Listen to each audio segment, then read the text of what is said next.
Hello and welcome, lovely art shark humans. Welcome back to your art class. Today I'd like to chat with you guys about an artist named Andy Goldsworthy.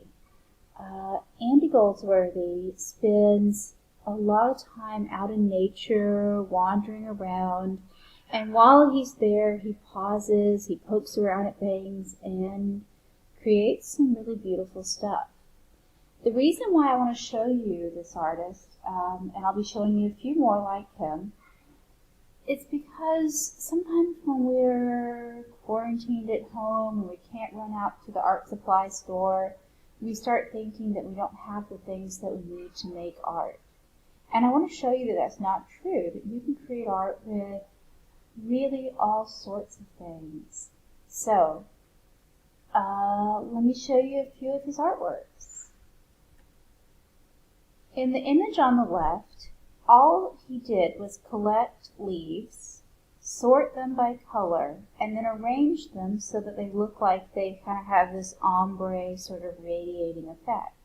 It's all leaves that were just naturally found, and he simply just arranged them in a specific way.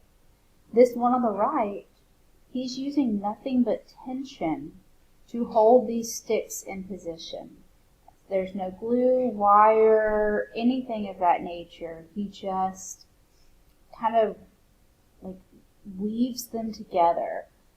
If you're interested in his work and you find it beautiful and mesmerizing like I do, he has a film, Rivers and Tides, that you can kind of see his process. I will also tell you that the film is very meditative and quiet. And so I find that very enjoyable, and maybe you will too. You can Google it. It's on YouTube. It's easy to find. Next, really sort of the same thing from before. So the one on the left, he's taken leaves, sorts them by color, arranges them.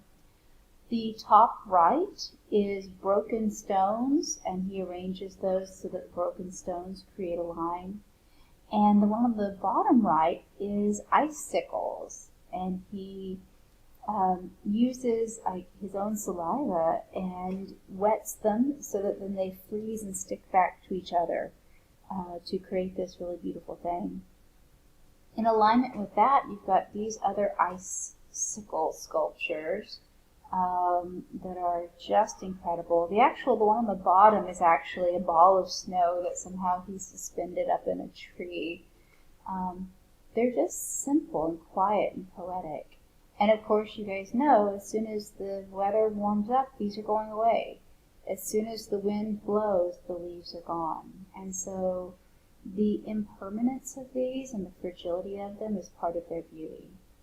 The next thing I'd like to show you is some student examples from my students last year of how they interpreted this in their own world.